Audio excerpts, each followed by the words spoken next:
For a number of years, we have been debating on this issue on what to do with SAARC. And depending on what you read or who you talk to or which capital you're at, SAARC is either comatose, moribund, all kinds of adjectives are used about SAARC. There's a distinct difference about the priority attached to SAARC depending on where you're at. If you're in Dhaka, where SAARC was conceptualized, if you're in Kathmandu, where SAARC is headquartered, there is a different degree of enthusiasm.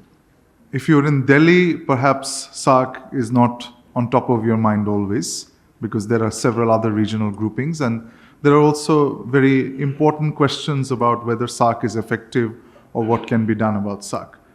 So it differs from one country to another, but at least from the Bangladeshi point of view, there is a growing consensus that SAARC was an idea that Bangladesh conceptualized and then took it, proffered in front of the wider South Asian community under President Ziaur Rahman in 1980. And we also held the first SAARC summit. So there is a high degree of keenness, particularly from the new interim government in Bangladesh, which took over on the 8th of August, that we should revitalize SAARC. The chief advisor, Professor Muhammad Yunus, has time and again talked about the importance of SAARC and the need to revive SAARC. So in that spirit, it is very pertinent that we meet here this afternoon to talk about SAARC and beyond, new pathways for South Asian unity and cooperation. We will essentially be talking about three key discussion points. One is reevaluating SAARC's role. Second, track two, diplomacy as a bridge. And third, how do we overcome political barriers? And there we have to identify specific actions that governments and civil society can take to address. I want to throw a fourth question into the mix, which is not here, and it is the result of a lunchtime discussion with one of our participants, is how do we make SAARC relevant for the Generation Z? Because there's a whole new generation which is taking over South Asia. In Bangladesh, we already have ministers who are more than a decade younger than me, and I'm not that old. So you can see that it's a generational transformation which is taking place in countries like Bangladesh. It's taking place in Sri Lanka and elsewhere. And unfortunately, we don't have a Sri Lankan participant. But I think it's very important that we also tackle the issue of how we make SAARC relevant for the new generation. So now that we have all participants in attendance, we shall go around the table and make an introduction. I've already introduced myself, so we'll start with Amna. Hi everyone, my name is Amna Khan. I'm a PhD in International Relations from Jilin University, China. My areas are peace and conflict studies and counterterrorism, and specifically related to South Asia. I'm based in Doha, Qatar, and I'm an independent researcher at the moment. Thank you. Hello everyone, I'm Pramod, Jaiswal. I head a think tank in Kathmandu. It's called Nepal Institute for International Cooperation and Engagement. My name is Irfan. I am originally from Afghanistan, and I'm the founder and managing director of Afghanistan Security Institute, which is a very new and small think tank based in Ottawa. And I also work for the UN. Thank you very much. Sohail Mahmood, a former member of the Foreign Service and retired as Foreign Secretary in 2022, and now heading the Institute of Strategic Studies, which is a think tank affiliated with the Ministry of Foreign Affairs in Pakistan. I am a journalist from India. I am the leading Bangladesh newspapers India correspondent, which is Pratham Alo. And I also previously worked with the BBC in Delhi as a Delhi correspondent, and with the Hindu newspaper as the bureau chief in Calcutta. And now I contribute for many other Indian and international media outlets. Thank you. Hi, good afternoon. Constantino Xavier. I'm a senior fellow at the Center for Social and Economic Progress, CSEP, which is a not-for-profit research foundation in New Delhi, where I had the foreign policy program with a focus on the region. Thank you. Good afternoon. This is Sanjoy Bhardwaj. I'm professor at Jawaharlal Nehru University. I work on South Asian studies. Hi, I'm Anurag Acharya. I'm affiliated with Policy Entrepreneurs Inc., which is a Kathmandu-based private think tank, mostly working on governance and foreign policy. Okay, my name is Abdullah Rasheed. I'm from Maldives. I was Minister of State for Education for the last 5 years, and currently I'm working as an advisor to a private college, and also I am external advisor to of Malaysian universities. Thank you. Good afternoon, everyone. I'm Dr. Shriparna Pathak, an Associate Professor of China Studies at Jindal Global University. I also head the Center for Northeast Asian Studies at my university. Previously, I worked at the Ministry of External Affairs of India, and currently I'm also a regional partner for Taiwan's Doublethink Lab. Good afternoon, this is MohammadAmirRana. I comment on political economy and security related affairs. Thank you. Assalamu alaikum. This is M.Shafiullah. I was retired as Ambassador of Bangladesh in 2001. And from 2002 to 2010, I worked in Bangladesh Enterprise Institute, a think tank here. After 2010 till now, serving my family more, and then of course come to this kind of discussion to learn more. Thank you. We will dive straight in, and with the first question, that is reevaluating SAARC's role, analyzing SAARC's achievements and limitations, and exploring its potential for future relevance in a fractured region. I said let the headquarters take the lead. We all know SAARC and we all know the complexities. So I think what I'll go is very short few points that will open the floor. When we talk about South Asian identity, I think SAARC is the platform. When you look at BIMSTEC, it does not give a South Asian identity. So if you look at political, economic, cultural, if India or the country in the region want to say that we are in the South Asia and we have a regional organization, then only SAARC can represent. BIMSTEC started with the economic format and still it is seen as an economic factor.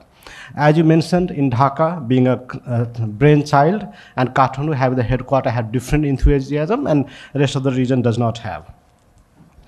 Second, I think who are the largest beneficiaries of SAARC? I think it will be India and Pakistan. Because if they have to talk, find a table to talk, it can be SAARC. For Nepal, we have India, we already have very special relations. So bilaterally, Nepal and India, Bhutan and India, Bangladesh and India, every countries have their own bilateral relations. So they really do not need SAARC, or if there's something that really need to get through SAARC, can be also done through bilateral relations. So there are very few which really need, very few issues that really need SAARC to do. So I think the biggest beneficiary would be India and Pakistan. Even today, if India and Pakistan have to sit on a table, I think the most appropriate would be SAARC. We have seen India and Pakistan sitting together on SCO. So I think it will be better organization to sit on SAARC if they really want to sit together. If they don't want to sit, that's fine, it's for them to decide. So I think I'll end it here and then maybe not evaluate and other things. Thank you. I just want to add to that before we go to the next speaker, that in weak institutional mechanism is something which we have failed to address in SAARC. Key questions for me would be, is the Secretariat empowered enough? Have we given the Secretary General of SAARC the right status? The status that he or she has been given was determined in 1985. So that's 40 years ago. So it's a very different world altogether. So those are questions we need to understand. And I agree with you that we often blame it on India-Pakistan's relationship dysfunctionality, but there are other challenges here as well. So can we go to Ambassador Sohail Mahmood now for a Pakistani viewpoint on this? Well, indeed, India and Pakistan are the usual suspects in this discussion. And another factor has been added, that is of institutional weakness. But there are a whole set of other structural issues or political and strategic issues which are also somehow either obstructing or militating against effective regional cooperation in South Asia. So I think if we have to have a more comprehensive discussion of this, it would not be a bad idea to reflect on some of the structural issues which are confronting the issue and impeding effective regional cooperation. The issue of institutional weakness is not unique to SAARC as well. All regional organizations that we have seen have gone through evolution. ASEAN was not a success story from day one. Similarly, EU has gone through tremendous troubles in ironing out many of the differences, and today it is perhaps over-institutionalized, and you hear each of the EU capital talking about or complaining about Brussels also. So finding a right balance in terms of institutional strength is also a challenge, but it is fixable in my view. Now I think I can come to Ambassador Shafiullah from a Bangladeshi perspective on what do you see as how can we reevaluate SAARC's role, and please maybe tell us a little bit about within a short period of time, like the role Bangladesh played in forming SAARC. Well, thank you. It's born here in Bangladesh, and it was conceived in 1981. I was a young diplomat then, posted in Kathmandu. 1981 to 1985. That period brought our high officials, leaders, experts together, whether this is a SAARC is necessary absolutely for our countries, and what shape it will take, and what to take on, or what to avoid. Because of the situation in the subcontinent, it was an organic whole and organic growth.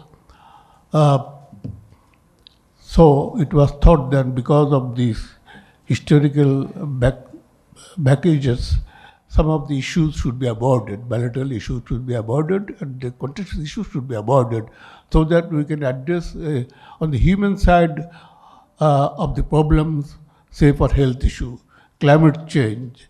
These are the things, innocent thing, agriculture, the food security. These are the things which is needed by every country, but we wanted to take the whole region together to make more cohesive approach to this common problem of our region. That was accepted by visionary leaders of the 7 countries in the region. So it was born in 1985 in Dhaka. And so far 18 summits were held. So that means it is an accepted and it continued, and it was viable institutions. And then another 9 countries also joined the SAARC as an observer. So that means it has international acceptance also as institutions. So now, because of the situations among members, some of the members, it was thought of somewhat not congenial to all people, or all the nations, and some even looked for another counter organizations. So as my friend from Nepal said, that SAARC is a one body, it cannot be substituted by BIMSTEC or any other organizations. So we wish that we find ways to keep it on, and especially you see during COVID, Indian Prime Minister, Honorable Prime Minister Narendra Modi, he had a session with the leaders of the 7 countries. Because COVID is something, it defies geographical, politics, everything. So this is the thing that it revalidated the continuation of SAARC, because to address such common issues like health and more now in climatic change. Thank you. Yeah, thank you, Shafkat, and thank you, Bay of Bengal Conversations, for providing a very rare opportunities where the representative intelligentsia and civil society of the SAARC, almost all SAARC members are present in this room. And I think we have to take advantage of this opportunity and to have little free and frank discussion here, rather to go again and what had happened with the SAARC and who is the culprit. And I think what happened in 2014 and who had boycotted the 2015 summit, it wasn't Pakistan, it was Bangladesh and India.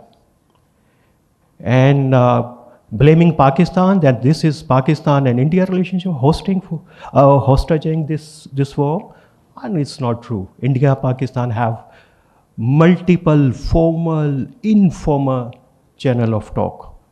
Maybe I'll give the example from the MO level channels we have.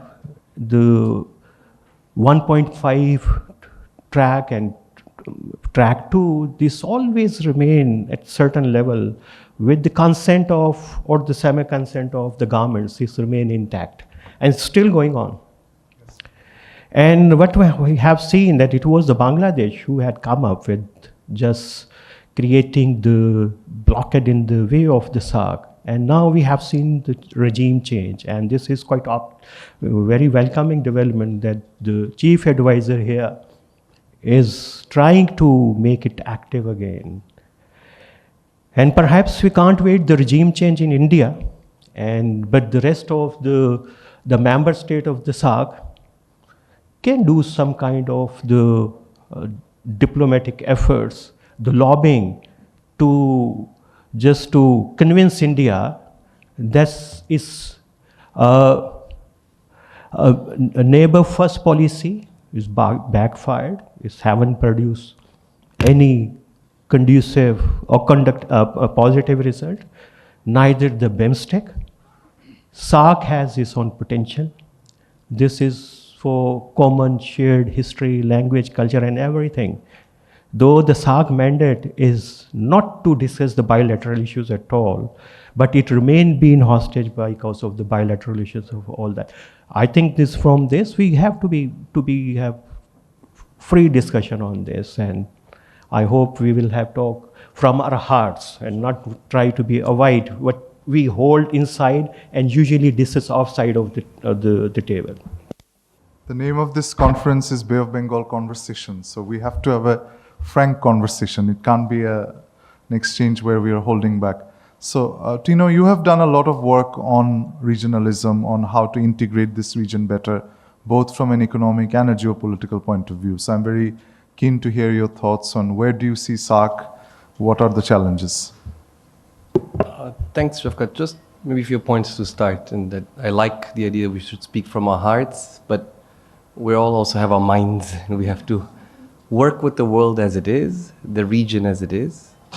There used to be a Secretary of State in the US who would warn always his people in the State Department and think tankers and academia saying, hope is not a policy. We can hope for many things. We should have hope. It's a political, natural, human effort. But let's stay in the world as it is.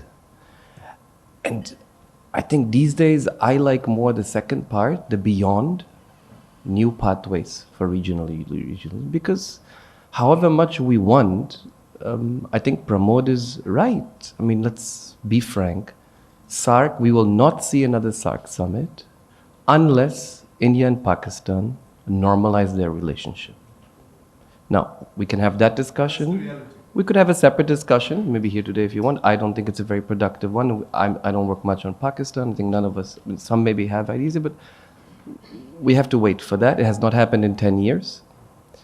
And obviously, for some reasons, maybe, for some reasons, we can diagnose very clearly that if we want to espouse the language of transit, interdependence, communication, you would have expected in the late 2014, when we had the last summit in Kathmandu, all states naturally to agree on something as simple as a motor vehicles agreement, a South Asia satellite, a SAARC satellite, transit rights to connect two member states, India and Afghanistan.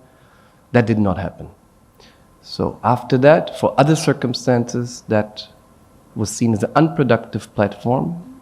As you know, on consensus basis, you required that in SAARC, it couldn't, so you had to move on. So until then, until that day of sunshine comes back to India-Pakistan relations, whether it's tomorrow in 10 years, we have to continue working with everyone who wants to work on transit and economic interdependence and cooperation. And it'll be in many beyonds, right? And one idea I think only where I disagree with Pramod is that, what is BIMSTEC? You're saying BIMSTEC, for example, doesn't have a regional identity. I mean, what is a regional identity? South Asia. If you're sitting in Mizoram or Chittagong Hill Tracts, I don't know how South Asian you feel compared to someone sitting in Herat or Mazar-e Sharif. So I think we need to also be more flexible about the minds we have as researchers. What is a region? Pakistan has its own region and sense. India has its own sense of region. If you're sitting in Manipur and Bangladesh, you have your own sense of region.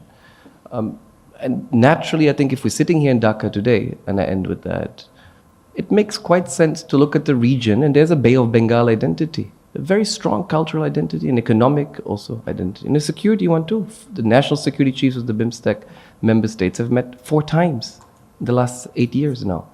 So there's much more beyond economics also, and I think we're in a very good place here today to think of new forms of regionalism and not get stuck on one platform and get sort of obsessed with one or the other. Thank you. Thank you, Tino. I think one of the things that I really would like us to focus on is how do we make SAARC in sync with the new realities of the world today? Well, yeah. But I don't think so. I mean, how? It's not about institutional empowerment. SAARC is a very strong institution. It worked wonders. It worked very well for 20 to 30 years. But it's not about institutional power. It's not about reforming SAARC. It's about India and Pakistan solving their bilateral issues. Sure. Okay. Great. So now let's turn to SAARC's newest member, Afghanistan, and see how Afghanistan, and Tino made an interesting point that if you're in Herat or Mazar, how South Asian do you feel? I would like to hear your reflection on that. Thank you very much. First, I would like to thank CGS for including this very important topic, since this is probably one of the most facilitated avenue for South Asian region and its potential economic significance. I do agree with Tino when he says that we should be more flexible when it comes to identity.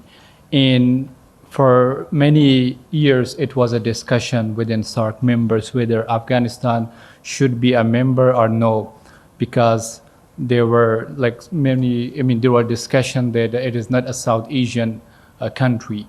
But again, if we define it from one perspective, it can be, but depending on who define it, what factors are there to kind of make Afghanistan as a member of SAARC. But more than that, more than identity, I would like to mention that the recent political shift that has taken place in Afghanistan has raised big concern for Afghanistan when it comes to SAARC's membership. And many countries, including its neighbor, have left Afghanistan abandoned politically, diplomatically, and even economically. And more than that, I think first it's very crucial for the neighbors countries to re-engage with Afghanistan. I understand that the issue with the Taliban regime could be a very sensitive topic, but leaving Afghanistan disconnected from the world could be even a bigger risk and probably a potential risk for the world. So my focus, in my opinion, when it comes to Afghanistan's role in SAARC would be first to re-establish its connection with Afghanistan, with the current regime. After all, it's the people who will benefit from economic trade. And the people of Afghanistan are deeply committed to the regional vision of economic stability and partnership. And there is still a very strong will, even from the current de facto authorities, that they would like to re-engage with its neighbors so that they can continue trade, because unfortunately they are no longer counting on the Western power. So the only hope for Afghan people and for even coming generation would be first to have stability within its neighbor, and then goes beyond. If we can now come to the Maldives, to you, sir, about how you see this question about SAARC and what does Maldives feel about it? Okay, thank you. At first, if we look at the history of SAARC, we could see that SAARC worked very well. and SAARC summits were held in member countries. I remember that the first ever convention center established in the Maldives for the SAARC summit. Still, that's the convention center we are having. So we got the convention center because of the SAARC. And then you can see South Asian University and visa exemption to some categories of members. There are some technical committees which worked well, and many cultural extension exchanging programs were held. So many things worked well, but then for different reasons, as we are talking now, things were on hold. Let me share you my first-hand experience about one of the SAARC event. The third Minister of Education SAARC meeting was held in Maldives in a resort. Always before the ministers' meeting, there is a high-level officials meeting. India participated, Pakistan participated, all the 8 countries participated. I took the responsibility of the chair of the high-level meeting. I think that was the highest level tension that I have ever experienced, because even our foreign ministry was in the question how smooth we would be able to conduct the high-level meeting and the ministers' meeting, and they also called me to do this, not to do this, lot of guidance I got.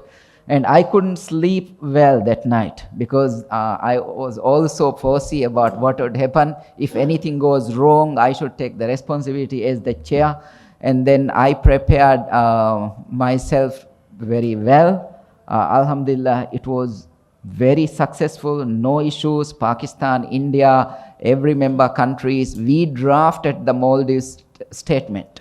No problem at all, no problem. I have seen that Indian and Pakistan delegates, they took photos together, we all talk and chat, it went very well. And then the drafted Malay statement was adopted by the next day by the Minister of Education. Therefore, once it organized, I hope that that worked well. Then for the future of SAARC, I think there should be some lobby groups from member countries to request the governments, why not we start the SAARC activities? Because in every country, government is doing things when people request for that, people demand for that. Therefore, if there is a lobby group from all the member countries requesting to reactivate SAARC, I think the head of states would consider that. And SAARC has potential to be one of the most powerful regional collaboration in terms of population, in terms of land. Therefore, we should try our best to reactivate SAARC. Thank you. Let's get a media perspective, and I would request Mr. Shubhajit Bagchi to kindly weigh in. Thank you. I mean, see, I'm not a diplomat. I do not understand much of the nitty-gritties of what really went on inside SAARC, though I covered it twice, once in Sri Lanka and other time in India. But, you know, I often feel, after being in journalism for well over, 3 decades, that, you know, states' interest and people's interest often do not merge. Often do not merge. In fact, more often they do not merge. The state may have one interest, and I understand that interest. I'll give you an example now. I come from East India. I'm based in Calcutta, right? And East India shares 4,000 kilometer border with Bangladesh shares 4,000 kilometer border with East India. Now, after this uprising in Bangladesh, or you call it revolution, uprising, whatever we call it, you know, the 30 to 40% of the trade and the retail trade in Calcutta and in Assam and parts of Northeast is from Bangladesh, 30 to 40%. And this is a back of envelope calculation, but Eastern India is not a manufacturing hub. It's dependent on service sector. And the service, whom they give the service to the Bangladeshis. And the last 3 months it has stopped. Now, which forum you take it to? You tell me which forum you take it to? The media in the subcontinent has written not a line on this. Nobody is bothered.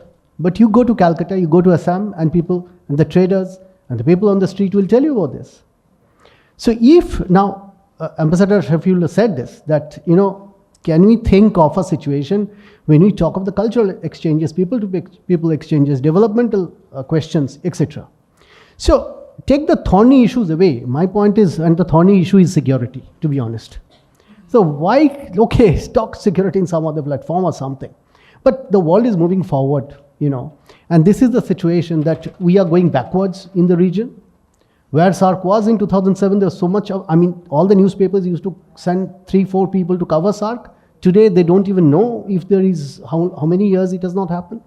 So, forget SAARC or forget whatever, but who is going to address this issue where I come from? Right. And, that's what I've got to say. I'm asking a question, I'm not giving an answer. No, it's a very valid question that if we are talking about people-to-people contact, and then we are talking about integrating the region better, some of those vexing questions that remain before us need to be answered, but where is the platform? And you are right, sometimes there is not enough coverage of this in the media. But yes, I would agree with you. Growing up in Bangladesh in the 80s and 90s, the SAARC summit was a very euphoric occasion for us, wherever it took place. Whether it took place in Bangladesh or in Kathmandu or Maldives or wherever, it was always a euphoric occasion. And there was a great degree of excitement attached to the SAARC summits and the SAARC process, but that's from a long time ago.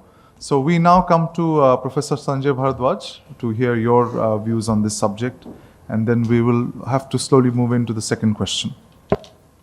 Yeah, thank you.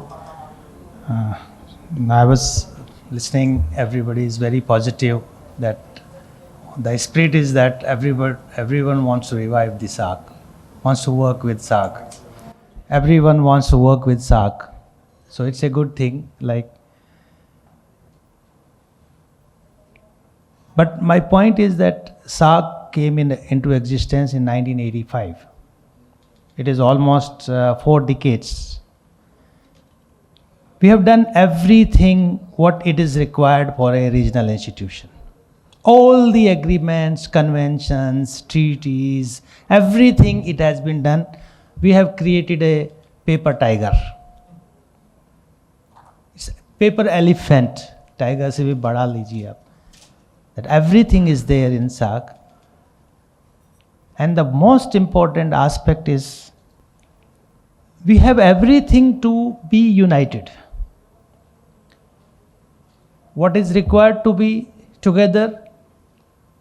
Because your interest. You have enough ground to be united. Your political, your economic, your strategic, we have common economic, strategic, political interest. Anything you take it. If you want to have economics, you want to have energy, India needs Pakistan, India needs Bangladesh, India needs Afghanistan for TAPI, for IGI, for connecting with Myanmar. Everything is there. You have common political, economic and strategic interests. If anything happens in any country, it has implications, spillover implications for other country. If it is anything is happening in Afghanistan, we are bothered. Why we are bothered? If anything is happening in India, any part of India, the neighbors are bothered. Because we have common political, common economic and common strategic interests. What we does not have? We have everything. We do not have a desire to live in peace and harmony. That is the only thing is missing in SAARC. Desire to live in peace and harmony. Once it will come. So who will bring the desire to live in peace and harmony? Now there are layers. That macro layer, the politicians, we are looking that they will bring the peace and their interests are there. They will never bring it. Okay. Understand. I think we need to, if you could just summarize your point. It can't be summarized. You are asking me to. I just started. No, it's very important point. Let me speak 2-3 points. Not very. At the meso level we are discussing, and micro level people do not know. I'm not going in detail. So point is there that the regional organizations comes and goes on the two things. One is when there is a crisis of success. To meet that, to achieve that goal, you come together. Like the European unions, the European countries, they have been fighting. France, Germany, they have been fighting. They have come because they had the crisis of success. When you have crisis of failure, that, oh, it is because of this will be dominated by this, so we will not integrate, we will not work with that. So you have crisis of failure and you go here and there and all that. I think समझदार को इशारा ही काफ़ी है.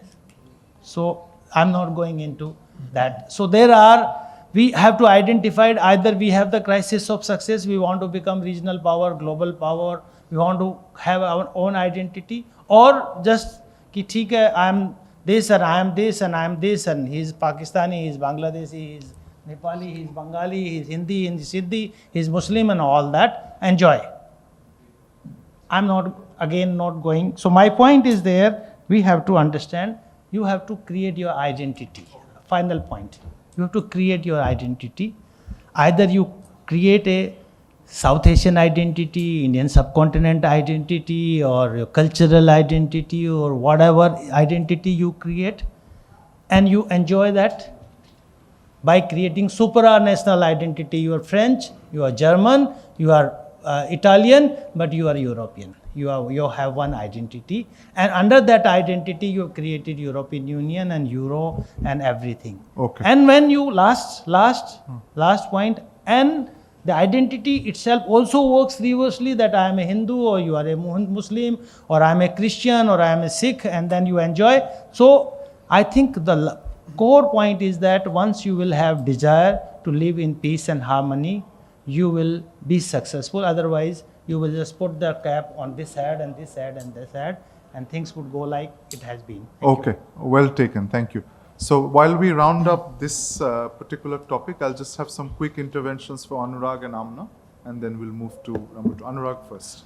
I think I'm not quite convinced with this argument that the reason SAARC is not moving ahead is just because of India and Pakistan. Because when I look at what has happened in the last 7, 8 years, 9 years, it paints a completely different picture. Because 2014 and 15, SAARC got stalled, and then in 2017, both India and Pakistan joined Shanghai Cooperation Organization, initiated by China and Russia.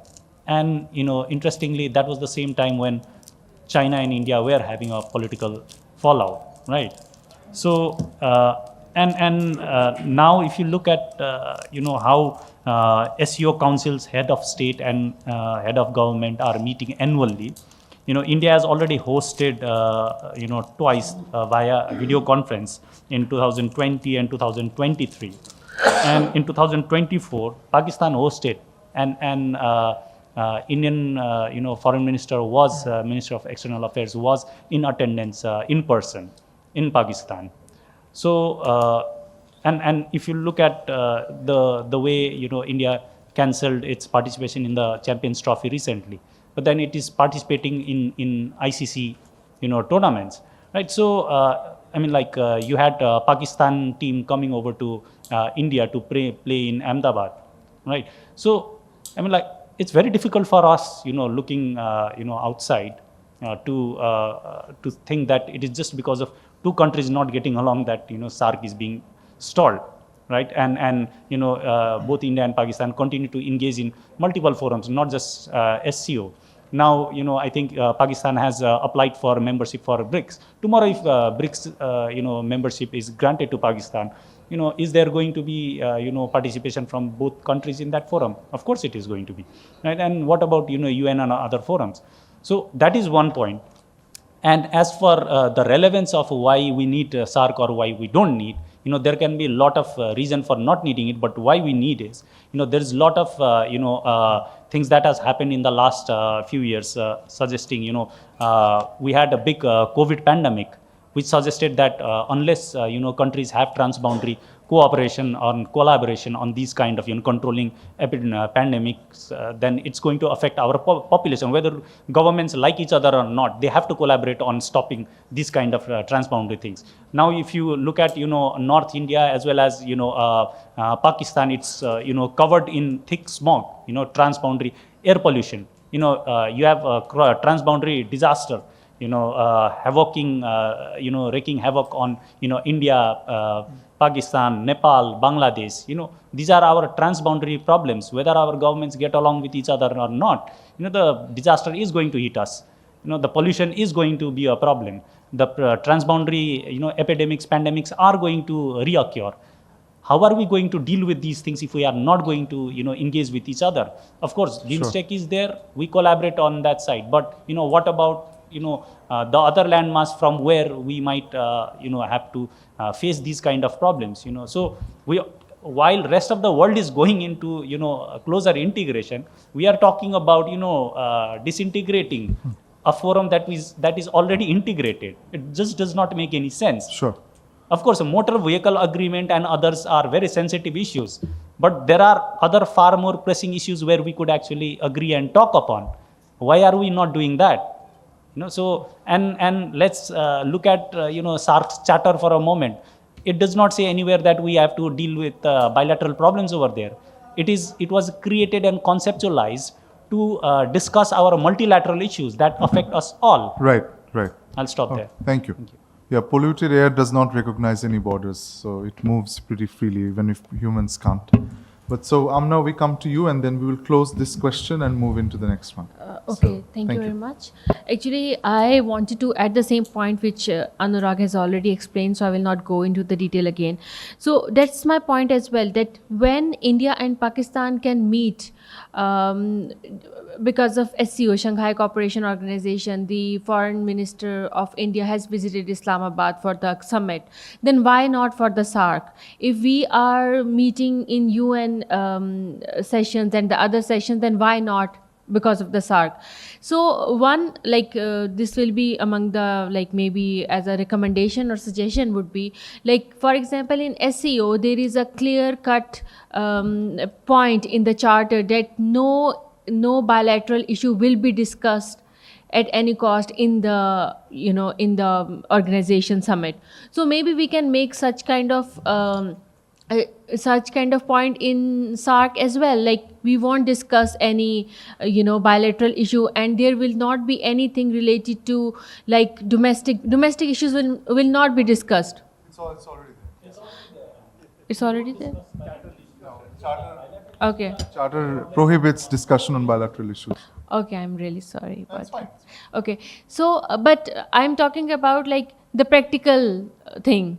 If you really want to make the organization work, then you have to understand okay, these are the principles and we should abide by. We abide those principles when we are part of the other organizations. For example, in SEO, we never talk about our bilateral issues.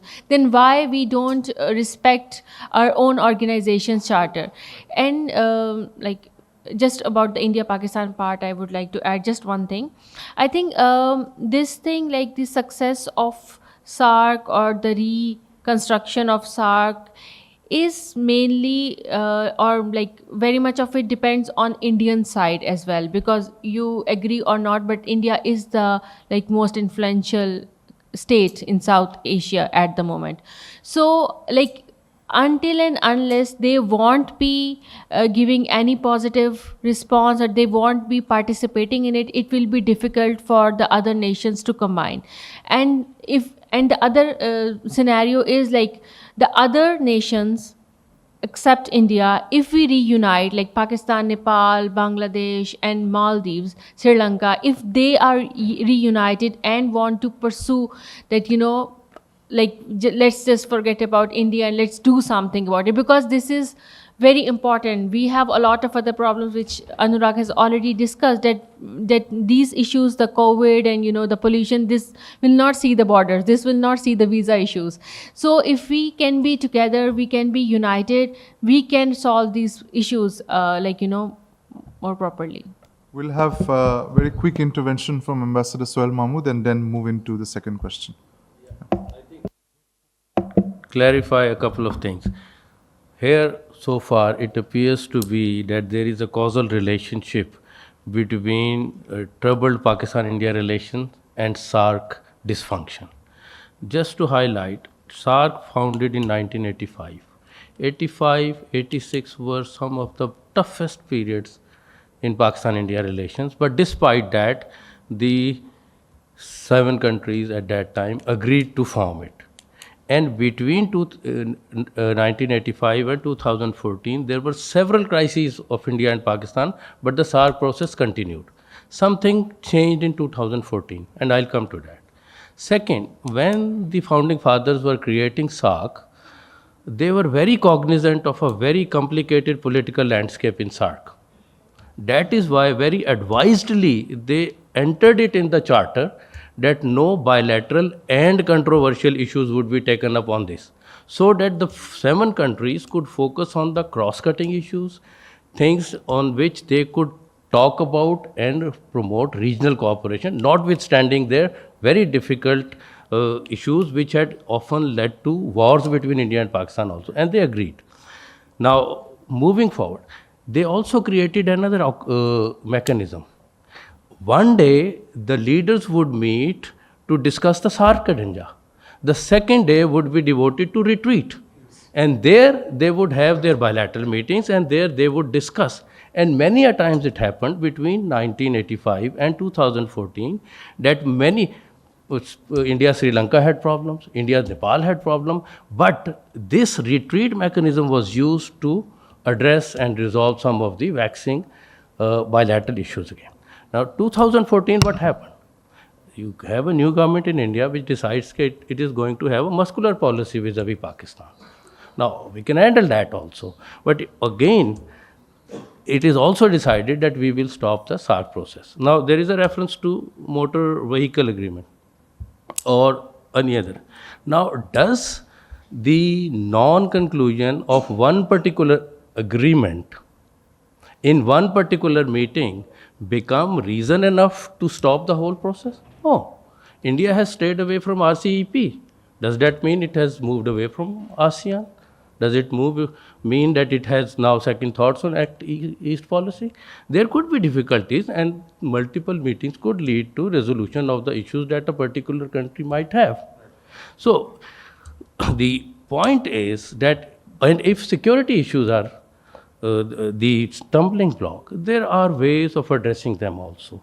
And if the security issue does not come in the way in SCO, then it should not come into the way of SAARC. I think it's a question of political will, and it is also a question of how we handle, how maturely and responsibly we handle our bilateral issues, and not allow something which is in the interest, not disallow anything that is in the interest. Now you have 8 countries who want regional cooperation and SAARC process to go forward, but you have one country which would want not to be. Thank you. So I'll stop. Thank you. Now, Tino will go to you. Just to agree, I think absolutely political will, and that political will was absent in Islamabad in late 2014. Not only in MVA, but it's not a bilateral issue that was brought up. These were regional commons that were being built under SAARC, and that Pakistan thought otherwise. In fact, if I was Pakistani, I would have taken the same decision. In late 2014, for the last 10 years, we see Pakistan gravitating towards Central Asia, the Gulf, and China. That is the focus of the political will and economic interest of Pakistan. It has little of gain through SAARC cooperation, South Asia Satellite again, MVA, or giving transit rights for trucks to ply and support a fellow member state in Afghanistan, which was in dire need of economic support. So the political was not there. And I think it's good. I mean, let's not beat around the bat. Let's move on. It's not there. And I think unless there is that goodwill, well, we can take I think very briefly, sir, please. Yeah. The political will is not lacking in Islamabad. Pakistan is ready to move on with SAARC process if there is, and Pakistan is expanding its westward connectivity, not forgetting SAARC. There is no, trade-off here. At least Pakistan remains as committed to SAARC. If everybody agrees, we will be hosting the summit. Wonderful. Okay, I'm just cognizant of the time, and the organizers have given me a very strict instructions to stay on time. So we will move to question number 2. The way I look at it, question number 2 and question number 3 are actually quite complementary, because we are talking about track 2 diplomacy as a bridge, and we are also talking about overcoming political barriers. That discussion perhaps has already started. But I think I would now like to sort of draw our attention to question number 2, showcasing successful and unofficial diplomacy efforts that have reduced tensions. And Ambassador Sohail Mahmood has already given the example of the retreat, built trust and provided solutions where formal mechanisms have failed. I just want to highlight a couple of things that despite, because we hear a lot of negative commentary about SAARC, particularly in the media, especially now. I mean, over the last 10 years since no summit has been held, the pessimism has grown stronger. But the reality is that SAARC talked about certain issues, for instance, terrorism, much earlier than any regional fora. As early as 1987, SAARC concluded a treaty on counterterrorism, which was then updated with an additional protocol in 2004. I can't think of many regional forums in 1987 even talking about terrorism. It wasn't an issue on anyone's mind pretty much until the late 90s, maybe at a national level, but at a regional forum level, it was not an issue that people were concerned with. In terms of disaster management, in terms of, climate change is a new nomenclature, but in terms of environmental issues, ecological issues, SAARC's collective efforts have been exemplary. Food security. Bangladesh launched the concept of dal bhat in 1993. The concept of food security hadn't fully entered the non-traditional security international relations discourse, yet we were talking about it. So I think when we talk about the success of track 2 diplomacy, when we talk about the success of regionalism, we look at case studies of ASEAN, European Union, and so on, but there are great examples present within our region. It is perhaps our collective failure that we have not been able to take it forward, but yes, we did make progress. So Amir Saab, you wanted to make a point? Yeah, if you allow me Yes.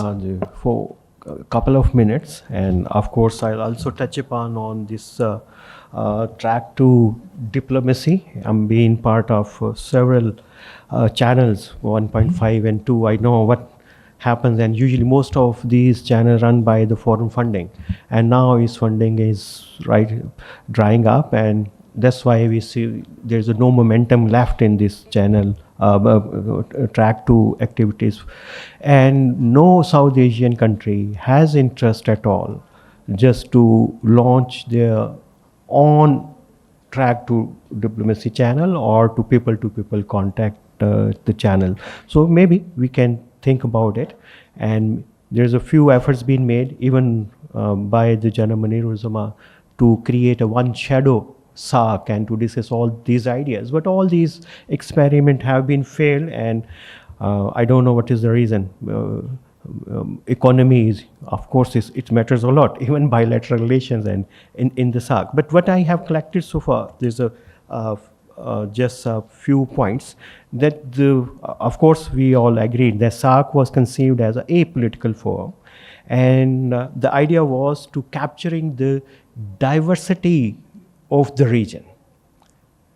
It wasn't about the identity so this is the debate between identity and diversity. It wasn't linked at that time, and there was a need at that time that we need to connect the both part of South Asia, the west and east part, and there was a sense maybe the both part of South Asia, they are getting the external influences which maybe at the later part make them characteristically very different. This was the motive behind. That's why this forum remained active, functional, non-functional until 2007, 8, and is prolonged until 2014. But I think then one important aspect, which is you mentioned terrorism and of course the security concerns. It was not politics, the security concerns of the many South Asian countries, which has it make is failed. And India viewed that it shouldn't give access, Pakistan to access to connect with the Western part of South Asia like Nepal, Bangladesh, Maldives, Bhutan. And Pakistan in return resisted not to include Afghanistan and to remain exclusive partner on the eastern side of South Asia. So I think we have to see this in this strategic and security context as well, and it may help you to understand what had happened at that time. And security, of course, it remained part of it. SCO, we can't compare SAARC with SCO. This is mainly a security cooperation forum, and India and Pakistan, they always they participate in this forum. And why it hasn't been hosted by India and Pakistan yet? Because they are not major actor in any formation of SCO. They are the Soviet, Russia, and China. So the one important thing that what is the future of SAARC? Either we need SAARC or not, or we need to be focused more on our bilateral relations. Bilateral relation, I think, is more important. If we have the more practical, functional bilateral relations, economic ties with each other, it may be at later stage we can talk about SAARC and we feel need about SAARC, but there is I don't see there is any need assessment being prepared by any SAARC nation that why we need SAARC. Right now. Now, this is a very interesting point, whether nations still feel that they need SAARC. I think it will depend on which nation we are talking about.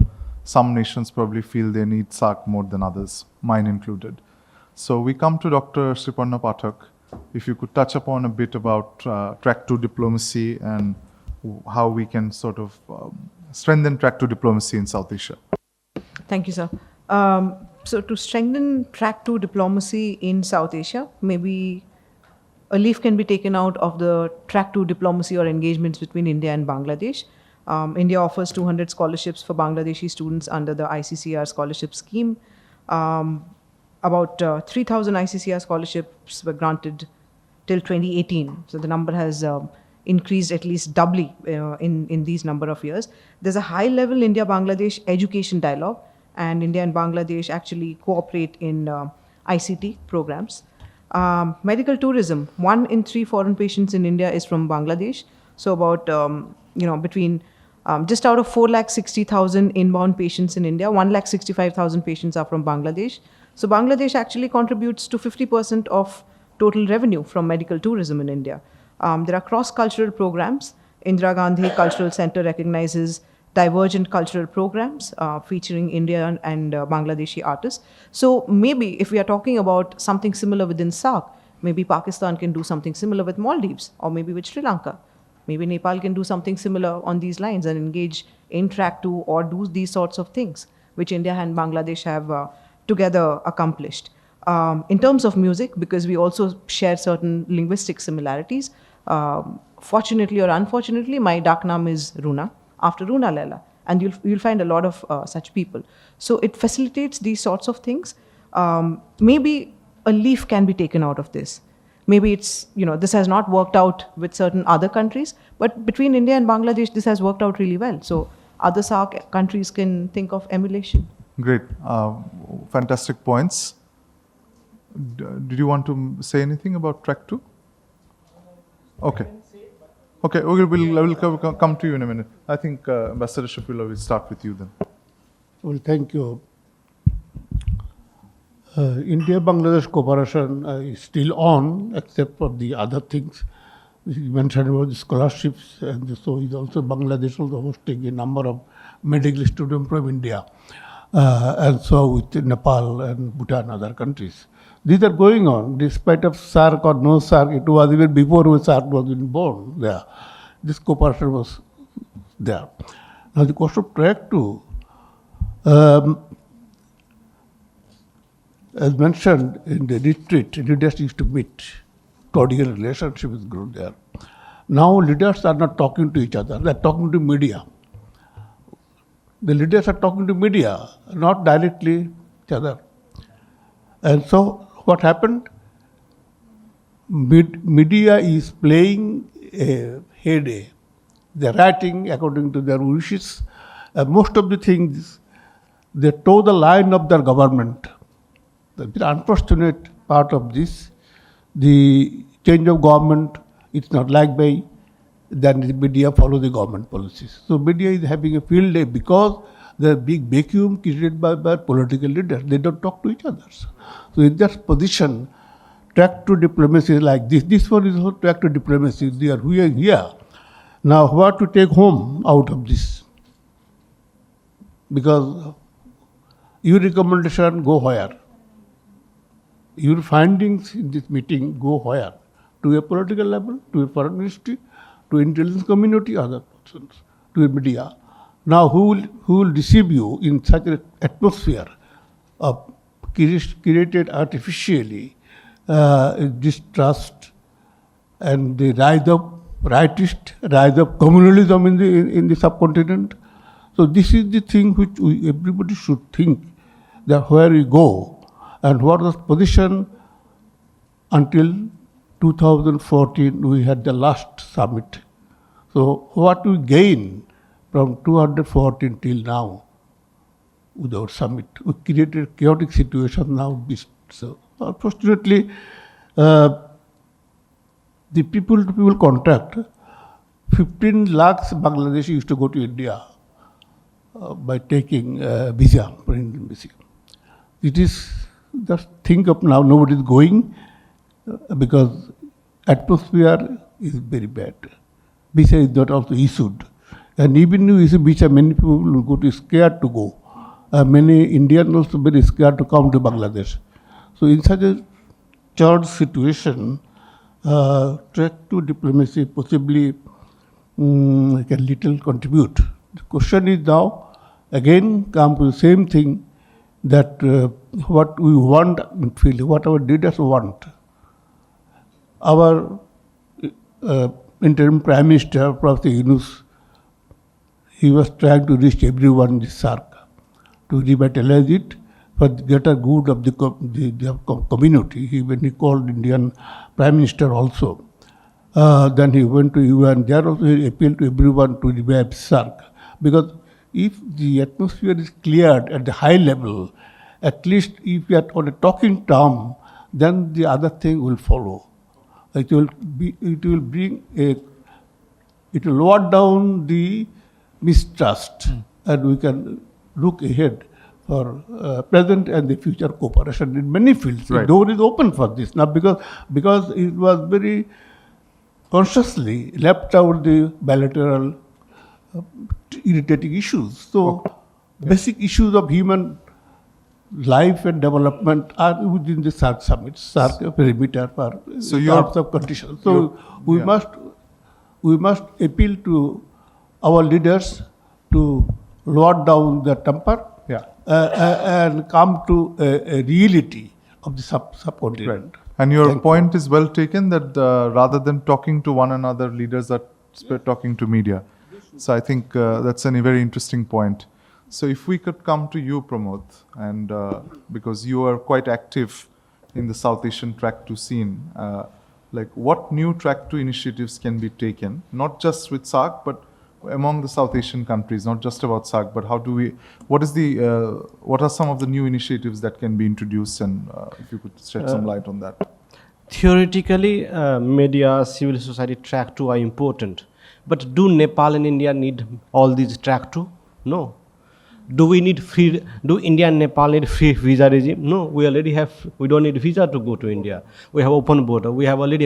Do India and Bangladesh have to do that? You already get highest number of visa. The highest number of visa issued by India is in Bangladesh. So who need it? It's India and Pakistan again. Will India allow Pakistani journalists is a question. Will Pakistan allow Indian journalists is a question. That is one. Whatever track to media, civil society track to, it has to be between India and Pakistan, because the problem is there. Nepal and India don't need that. Nepal and Bangladesh don't need that. We get one free visa every year. We don't have to pay to come to Bangladesh. We have direct flight. There is no direct flight between Pakistan to most of the countries of South Asia. Any countries, I don't know. I have to clarify. But there is no direct. So connectivity or media has to be between India and Pakistan, because that is the source of problem. So you have to hit there. Tino was saying that Pakistan is deviating from South Asian region. It made me think, is India also really serious on South Asian region then? India is also looking beyond Quad, all around the world. So, I don't know, it's just skin. So I think, again, India and Pakistan. Now, I mean, unless I just have a quick question. I mean, countries can look at other regions, but that's not at the expense of South Asia, though. That's true. I mean, both. I mean, I don't see India or Pakistan really serious on that. Both the countries. And again, all the mechanism that we can use, both the countries have to accept to it. It's not Nepal have to accept, Bangladesh to accept. So last point, unless they envision the benefits of regionalism, unless political will, it has to be between these two countries, because the problem lies there. The rest of the countries are just asterisks. You know? I hope the rest of the countries are not asterisks, so they're more than that. I think, but Sanjay ji, after we want to come back. I think we are in very positive mode. Let's be on positive track rather than blaming. Pramod blamed India. He has been a student of JNU. He has been studying Indian foreign policy. He should know what is India's neighborhood policy. Then you should talk. Gujarat Doctrine, Manmohan Singh's generosity, Modi's neighborhood first policy. I taught you I think not taught you directly, but you are in. So I think we should not blame each other. I think we should think positive. But very good point has been raised by Pramod that I appreciate. I think that is the point, and that is the core of that. Particularly, he indicated about India, Pakistan. But my point is there. I think what SAARC, not SAARC, but the people of the SAARC countries should create a society where civil society's voice can be heard. The civil society's voice can be heard, then we can talk about track 2. How many times India-Pakistan peace process has been started? Agra summit, Aman ki Aas, Lahore summit, number of things. So what is happening after the summit? My point is that let's create a democratic society. Let's promote the democratic leaders, not support the dictators, not support any kind of autocracy or other states. So point is here that unless until we will not talk about democracy, don't talk about the track 2. Our voice is not heard, just we will also become part of the tiger papers. I think point very well taken, because promoting democracy in South Asia should be a top priority for us. We sit in a country which is just in the process of renewing democracy, so I think we take it, it's something very close to our heart. Tino, we come to you first and then to Irfan. I think there's a huge need for track 2. Tremendous need.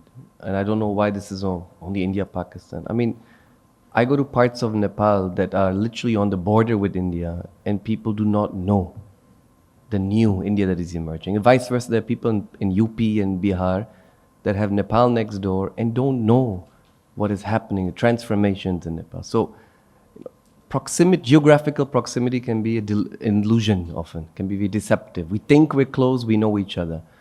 But, I mean, we need far more research initiatives, joint research, people traveling. I come to Dhaka and people say we see more Japanese, Australians and American university professors than from India. So we need to absolutely multiply in the dozens the research initiatives, in fact, we've gone back. I agree more with you. I mean, we cannot overstate the importance of track 2 diplomacy. India, Pakistan, of course, but also within the region, and greater exchanges. And as think tankers, that is something I think we very passionately believe in. So we go to Irfan and then Anurag. Yeah. Just a quick few lines. Speaking in support of Track 2 diplomacy, from my personal experience, I have lived both in Pakistan and India. In the lack of trust that is present in these two societies, I have never ever experienced. And if you are in Pakistan, if you want to be hated by people, tell them that you love Indian cricket team, and vice versa. If you are in India, you say anything good about Pakistan, you become their enemies. Why all this is happening? Because there is no traveling between these two countries when it comes to general population. And that is the issue of trust. And we don't have a lot of Track 2 diplomacy. So people to people connection, and I think one of the most important thing here is the visa regime, the free traveling.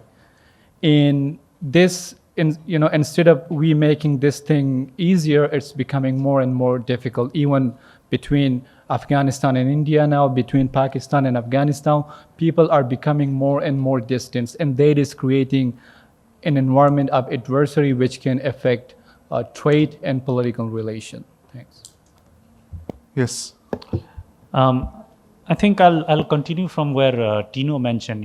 It is absolutely essential that we not just promote, we emphasize on Track 2 diplomacy within South Asia, because I remember a time when there was democratic backsliding in Nepal. Who was the first to speak? It was not the US, it was not the Europe. It was South Asian civil society which stood up for Nepal at the time of need. I can remember some of the names: Asma Jahangir from Pakistan, Saidul Alam from Bangladesh, and I can't name enough numbers from friends in Indian media and civil society who stood up and spoke for Nepal's democracy.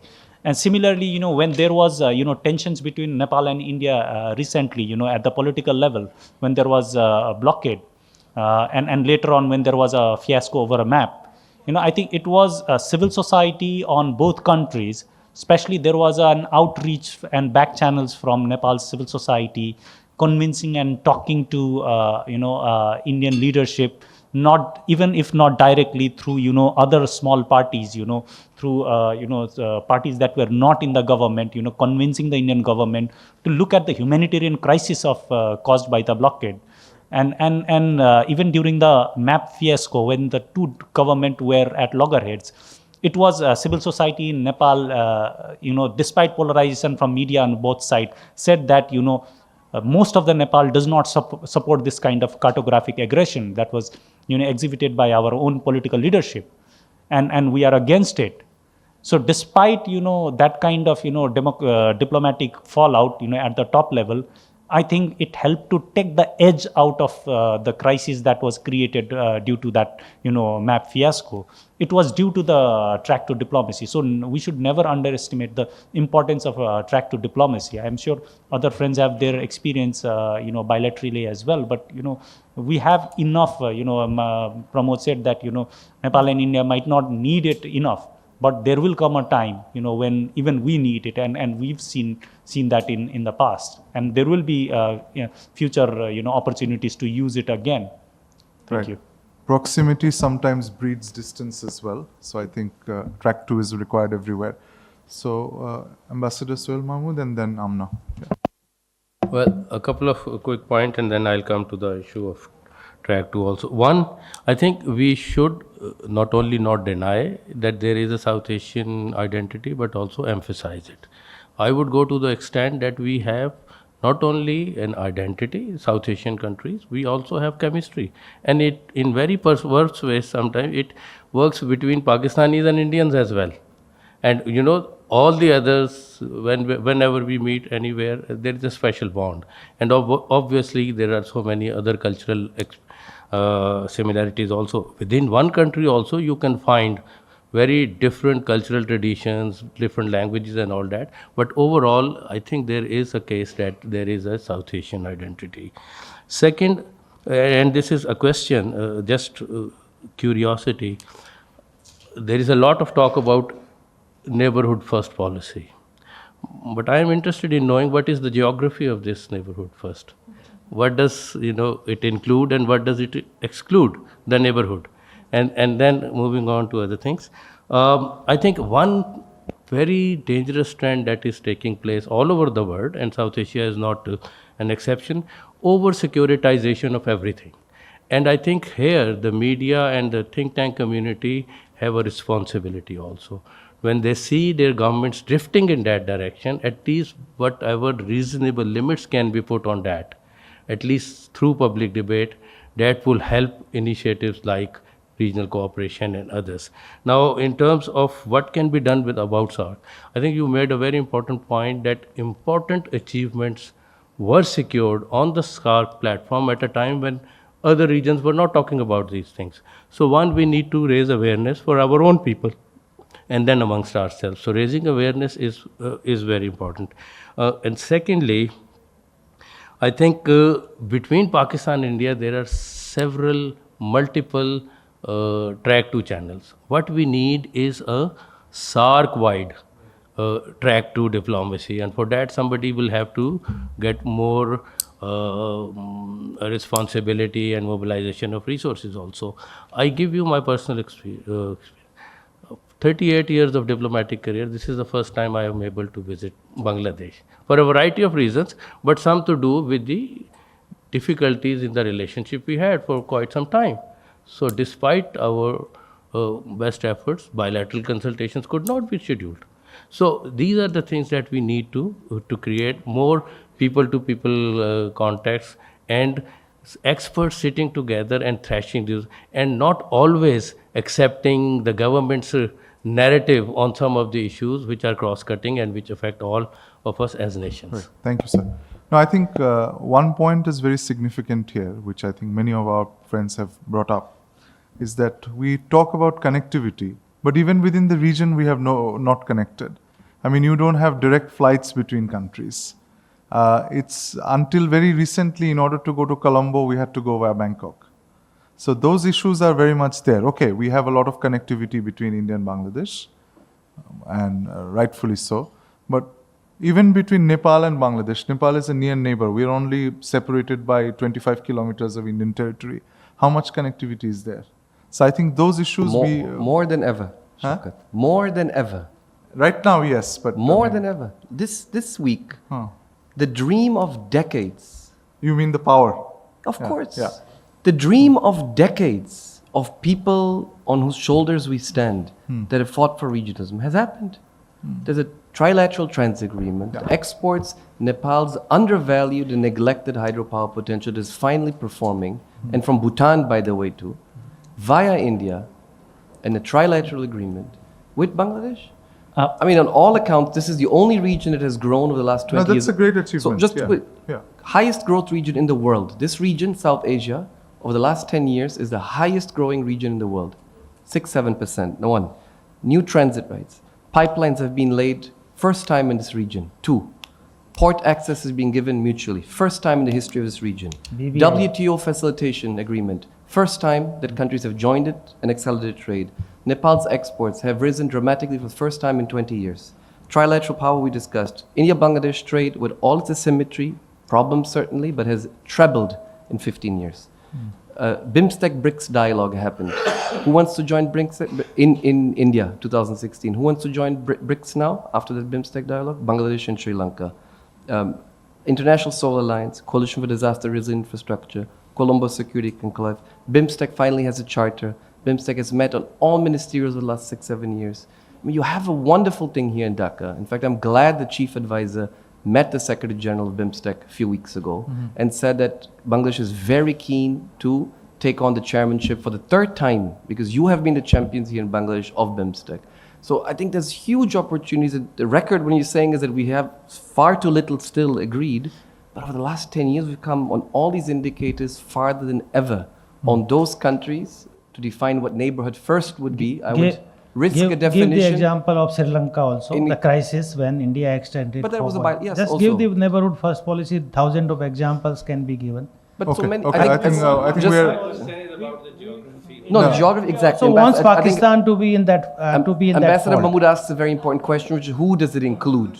No, it's a very important question. I would only say it includes everyone who wants to benefit from this story of the last 10 years. Okay. Everyone, whether it's Myanmar, Pakistan, Afghanistan, Uzbekistan, China, Sri Lanka. And we have a great story going on, and we must double down on that. No, I mean, your point I is... just well, one I'll come point. to you in a minute. Your point is very well taken about the successes in regional connectivity, but we also have to be cognizant about the challenges that are there as well. We've Yeah. been talking No, no, about it for the last that- hour and a half. That's I think that's the spirit is there. Yeah. BBIN is one of them. Could not materialize. Where if it would have been, we would have gone by car to anywhere, to Bhutan, to Nepal, to anywhere. The thing is in process. Even with Pakistan, I would say, if you closely follow, like the statements when I.K. Gujral was the foreign minister, he delivered a lecture in London, and he said that Pakistan is also very much integral part of Gujral doctrine, and we would like to improve relations with Pakistan based on non-reciprocity that we want to.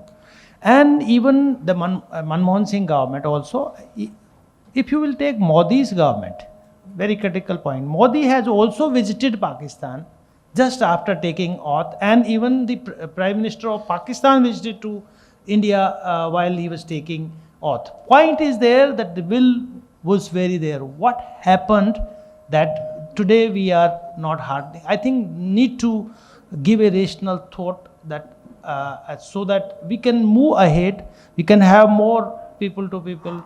My best friend, if I am in London and if I am in America, my best friend would be Pakistani. Yeah.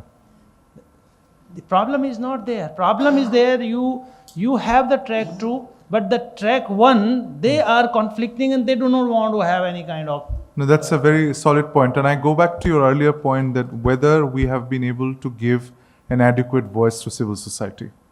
So we come to you, Mr. Shubhajit Bagchi again, because media has been a very important catalyst in the track 2 process. See, apart from, of all the negative factors, you look at the people-to-people contact. Now, there are 3 food bloggers who are blogging on Pakistani food in Calcutta. I'm sure it's so like COVID, like pollution, social media has, erased that border or made the border fluid in a way that these bloggers during and after this uprising in Bangladesh are as popular in West Bengal or parts of India as they are elsewhere. As I said, that Pakistani food, these Afghans staying in Calcutta for ages, they have been writing columns on Afghanistan in Calcutta papers. I do not know about the entire country because India is like, huge country with a huge population. But there are footprints which we should not miss. We are not, I think, there are linkages and contacts. So there should be electronic people-to-people SAARC, I think. There should be e-SAARC, something if you can put it that way. There are groups, WhatsApp groups where the Bangladeshis, Pakistanis, Indians, Nepal, people from Nepal, Bhutan, are debating issues. There are WhatsApp, and people formed it only. There are people sitting in Bangladesh who know Calcutta way better than I do. Or Northeast, they knew the back of their palm, It's like that. It's like, there are people writing books on Pakistani khichdi and biryani, the differences in Pakistan, in Urdu. And let us not forget that the first printed newspaper in Urdu, if I'm not wrong, in South Asia, Jahan Numa, was published in Calcutta. In 1818. So we just completed 200 years of that Urdu newspaper. So linkages are long. It's not short. And so there are linkages, and people-to-people linkages is continuing. So how we can, a part of track 2, how we can take these linkages, I'm not saying entirely you cannot bypass any government. You don't need to. But there should be more dialogues, more groups, and coming and talking among themselves, and a group can be formed from here, WhatsApp group, and that's how we can take it forward. Great points. I think importance of SAARC is not for political reasons, neither for governments. It's for the people. Why we need?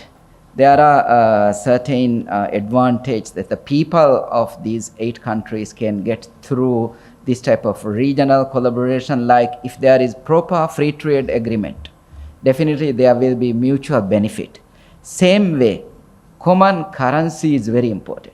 If any of us travel another country, we have to buy US dollar, we have to sell US dollar. Without US dollar, I can't do I can't use Maldivian rupiah in Bangladesh. Similarly, I can't buy anything in India by using Maldivian rupiah. If Bangladeshi go to Maldives, they can't buy things from Bangladeshi taka. Therefore, we should understand how important the regional collaboration, consequently facilitating this type of things to the people. That is why we need. And another important thing, I think many of my colleagues have mentioned the importance of the people to people. There is another word we can say, social capital. This can be promoted within the region. If social capital is promoted, there will be love, respect, kindness, helpfulness among the people. Therefore, keeping SAARC in sleeping mode is not an option.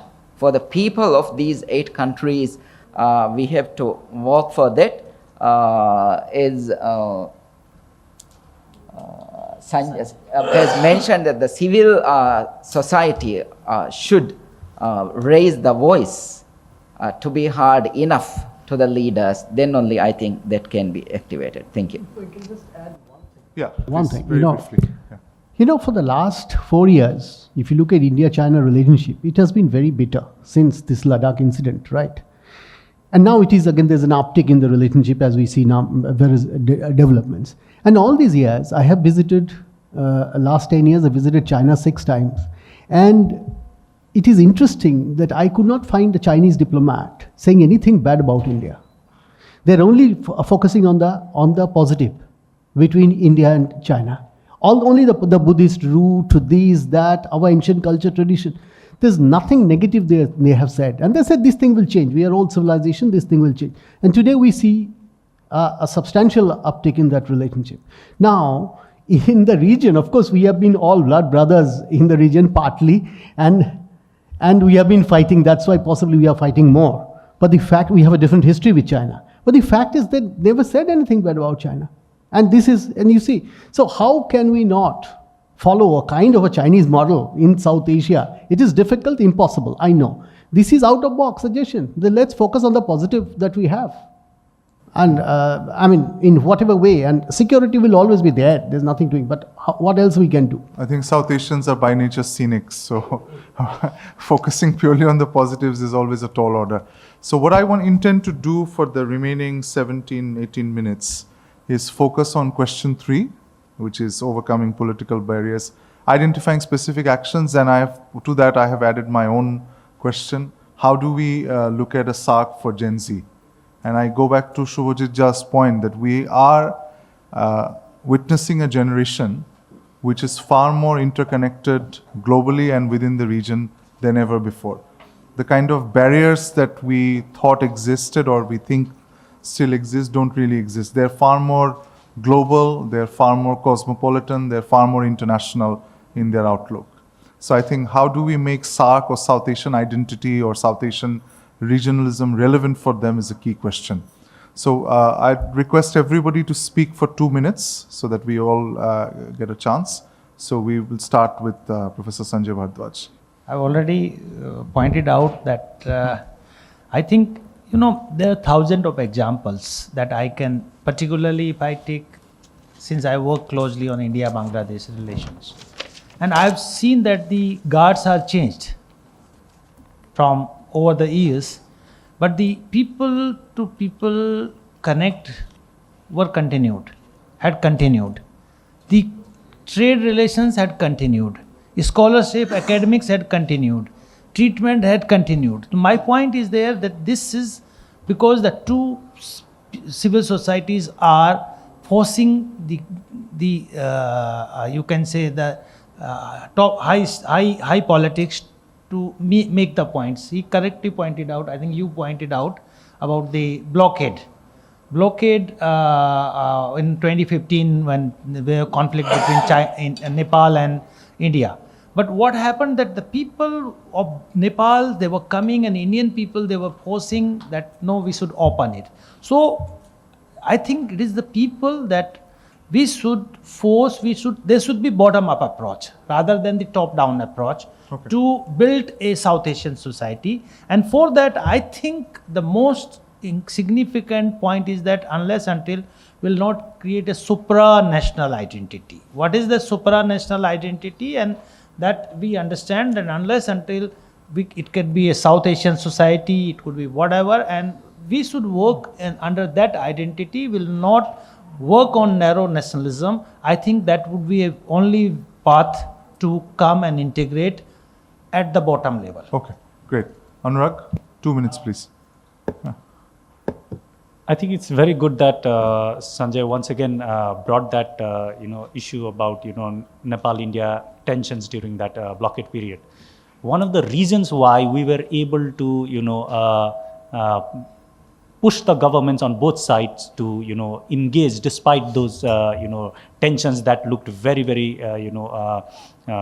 difficult at that time is because the people on both sides are so closely integrated. There is a strong kinship relationship. There's a lot of economic interactions and interdependence on both sides, which is the reason why, despite any kinds of problems, this is not the first time and that would not be the last time India and Nepal have problems, that, people on both sides, civil society and institutions have been able to force their governments to actually, get through their problems and let, people-to-people ties be.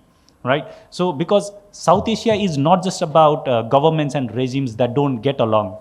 It is also about quarter of humanity living in this part of the world that actually wants to get along with each other, wants to celebrate this region and their success each other, support each other, right?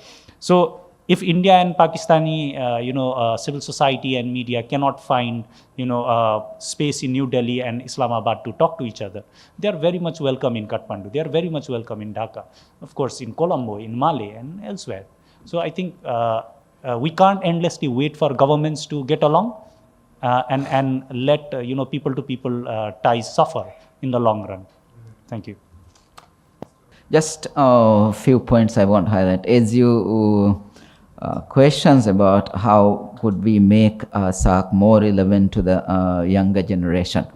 I think one thing we could do is it would be good to organize some youth discussion forums and hear them and listen them their suggestions and make them motivated because they are the future.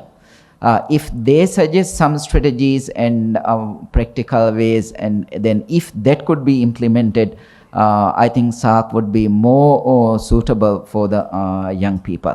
And another thing we should do, we should make people aware of power of synergy, the importance of working together rather than disintegrating. If we encourage the people in all the levels, if we work together, the benefit everybody will get, the mutual benefit.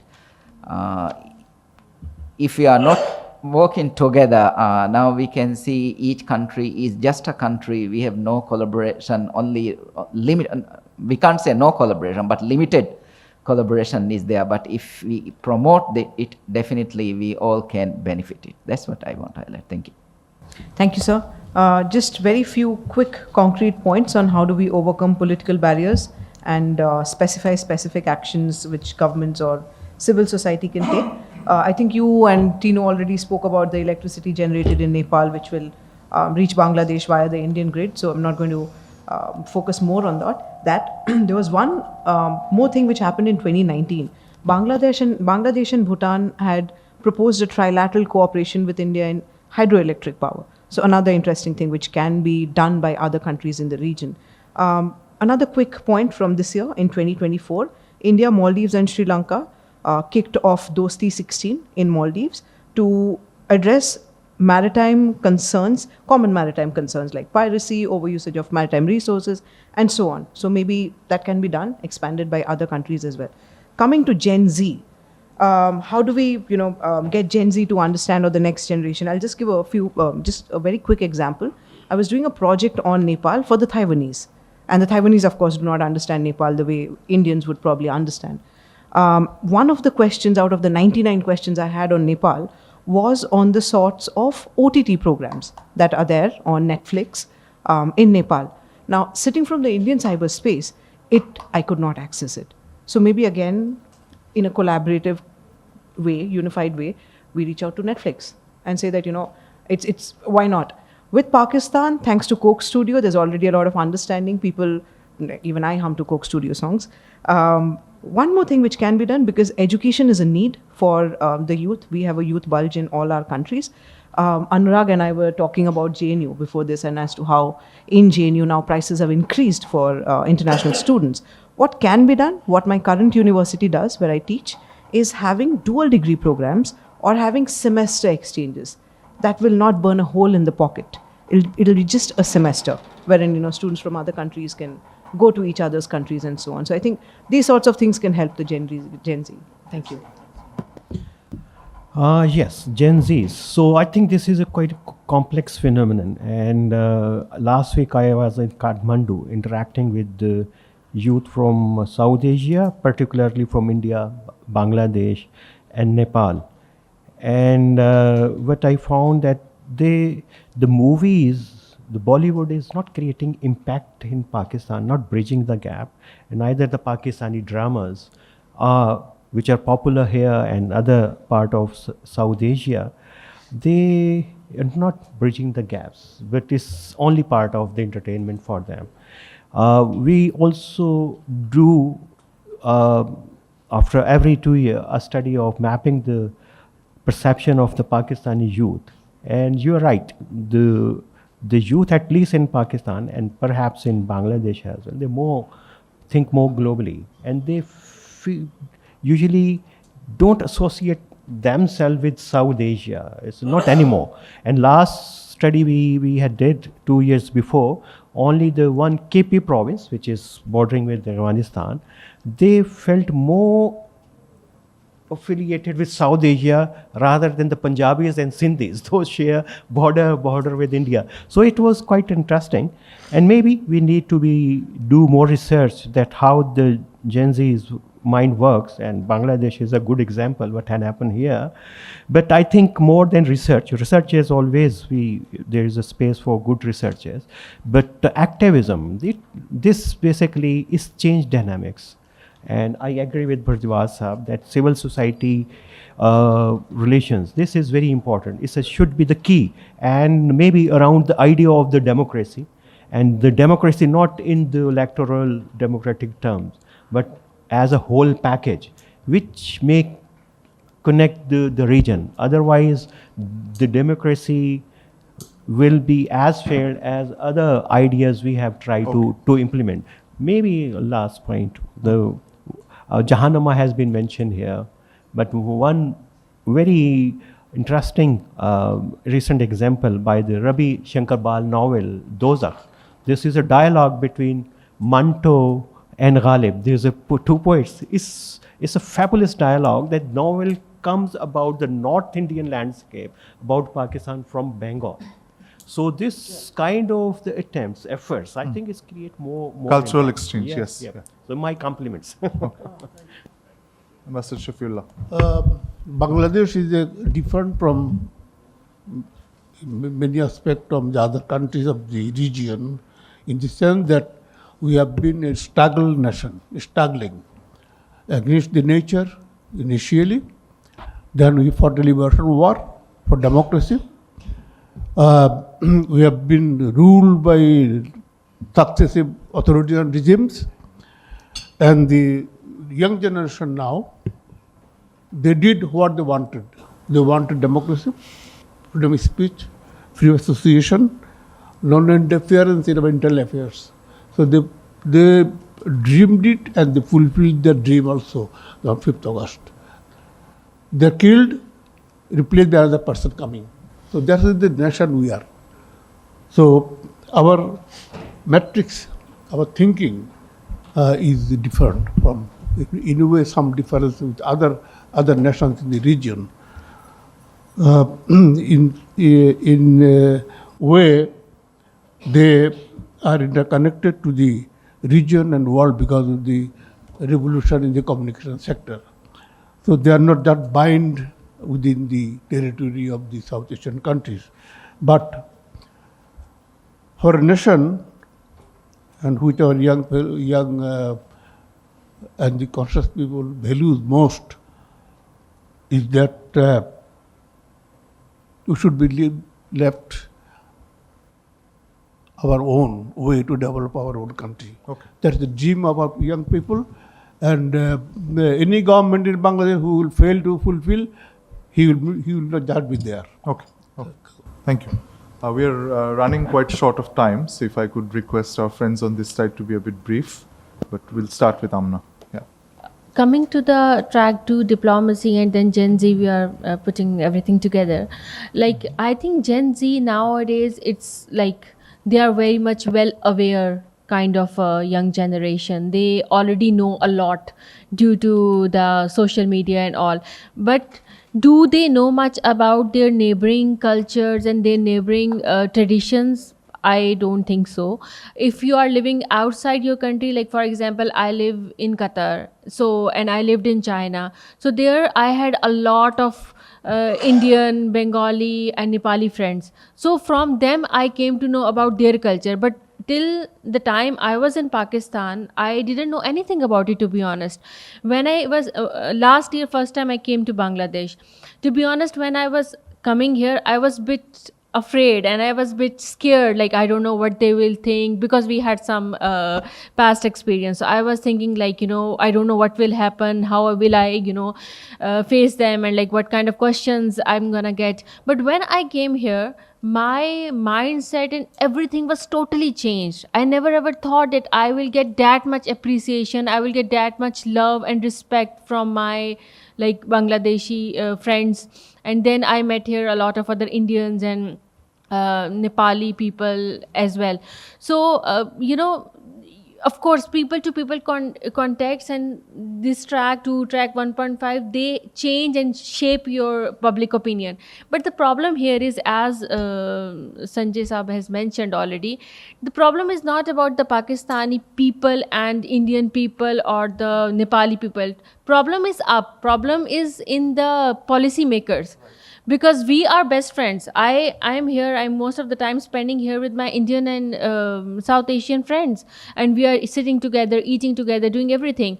So what we can do to improve and, force our leaders, unless they will not make any concrete policies to help people to meet, because we have families there. Most of the people in Pakistan, they have families in Bangladesh, they have families in India, and unfortunately we are unable to meet our families.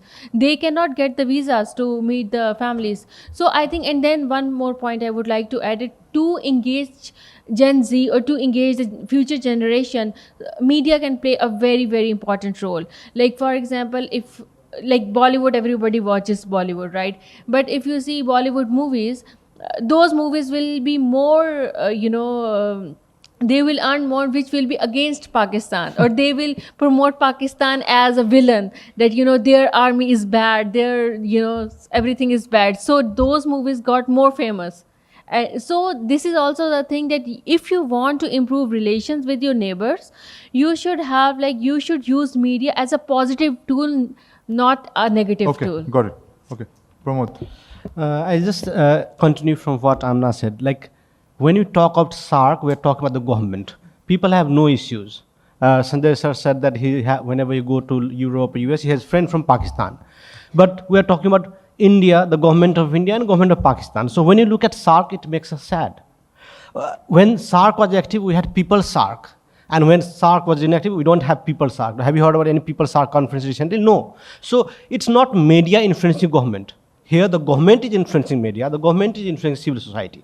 So we are in that situation that strong governments are influencing our civil society. So I don't have very gloomy picture of SAARC. But when it's beyond South Asian unity, South Asian cooperation, it's wonderful. India, Bangladesh is doing wonderful. India, Nepal is doing wonderful. India, Maldives is doing wonderful. Everyone is doing. But when you talk about SAARC, it's sad situation. Thank you. Thank you. I just want to say a few words about data. not only the young generation of Afghanistan, but even the millennials, they were all brought up in wars. And for us, the only hope was SAARC, one of the few organizations that we were expecting to expand our economic relationship with. But if Afghanistan continue to disengage from this region, nobody will remember SAARC, not the Gen Z. And all colleagues here, they have some sort of influence in their respective politics. And I think it's your moral duty and regional responsibility to go and discuss Afghanistan on every platform in your country, since it will again, become a SAARC member. I mean, and it still is, but to bring them back to the normality, that will be much more appreciated from a regional perspective. Thank you very much. Yes. About the third question, how to overcome difficulties or political. I know that what I'm proposing is difficult, but effort must be made. I think we have to move away from zero-sum perspectives and move towards win-win, what the Chinese say. It's very difficult to achieve, but this should be the goal. Small example: a ship lands, anchors in a port in Bangladesh, and there is concern in the Indian media what is going on and things like that. I think this kind of attitudes become real problems. Second, I think still with all our problems, India and Pakistan, much is possible and gets done. In 2019, the most difficult time of our bilateral relationship, the Kartarpur corridor was established and opened, and it led to tremendous people-to-people contact, something that had not been there for quite some time. Third, how to engage Gen Z. I think imaginative use of technology is critically important. Small example: when I was in Delhi posted, there was problem for visas. So 2 enterprising professors from Delhi and Lahore connected via Zoom their students studying history and then exchanging notes. So how we can imaginatively bring technology in, which is a forte for the Gen Z also, to create awareness about SAARC and our common culture and our aspirations. And second last, youth exchanges. I think Bangladesh can take lead. You have young students, part of the government also, so if they can invite people, young counterparts from the SAARC countries, that could be one thing. And last thing, whatever the outcomes of civil society efforts, we must make sure that they reach the governments and the governments pay attention to that. Yeah, see, talking about the media, I mean, as far as the government influencing the media, the question is in which part of the world the government doesn't influence the media when it comes to foreign policy. New York Times, does it talk about Iran's interest? I mean, this is the most liberal newspaper. I mean, BBC, I worked 10 years. What is their position on Kashmir? What is their position on Iran or Iraq? I know very well. So let's not talk about it. And increasingly, they are failing to control the narrative, the mainstream media. So we should, as I said, focus more and more on this kind of media. Secondly, another thing is very, very important. That is, when we talk about India, like everybody asks me here, are you from Delhi? So, see, India is a very big country. It is just not Delhi, okay? You may be talking to Delhi, but that's not the country. It's a very big country. So you have to keep that in mind as well, that, you are not necessarily and always speaking to people from Delhi. It is great, but it is not that great also. I mean, there are all kinds of people there.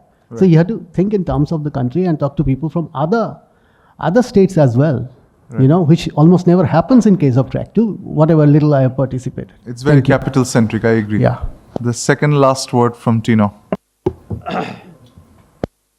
Thanks, Shafkat. 3 points. One is, I think I wish we had talked more about the beyond and the new pathways. We talked a lot about SAARC and the old pathways. I hope my previous intervention made clear that we are actually on a very good path for growth and connectivity in the region. In fact, this region has never seen as much connectivity as of the last 15 years now, in the BBIN region in particular. And to use, I've quoted an American, let me quote a Chinese, Deng Xiaoping, who said, whether the cat is black or white doesn't matter. Whether it's SAARC, BIMSTEC, BBIN, bilateral, trilateral, quadrilateral, with the Americans, with the Chinese, as long as it catches the mice and brings in economic growth for this region, the better. So we have to far away to go, but we're doing well. Second point is, I think you have to look at, for the young people, what they want is growth and development, which means jobs.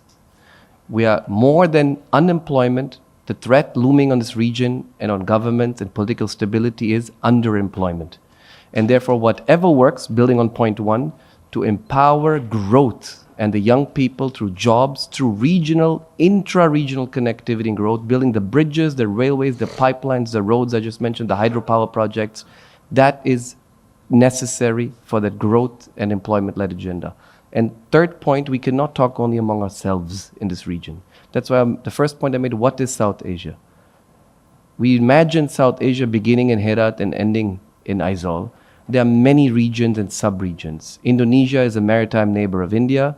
Central Asia is a neighbor of Afghanistan. There's many regions and many partners we have to include in our regions, whether it's Indonesia, Australia, US, Japan, China, and the Europeans. So the more we bring them in, also the more we will equip the younger people of the region to be connected to the world and within this region. Thank you. This has been a fascinating roundtable discussion, and I think we have covered a lot of ground in 5 minutes short of 2 hours.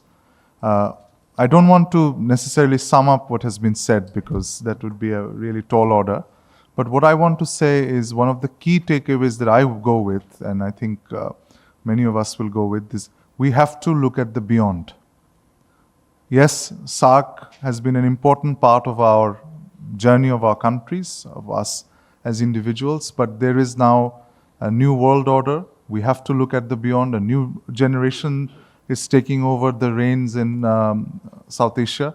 I mean, look at Bangladesh. We have ministers who are under 30. I mean, 6 months ago, we would not be able to even visualize it, but it's a reality. We have just had a student and citizen-led, what I call monsoon revolution in Bangladesh, where the students and the Gen Z were at the vanguard of this change. So significant changes are affecting our region, our wider region, our countries. And I really like Trino's point that we cannot just be talking amongst ourselves in South Asia. We have to talk to other regions.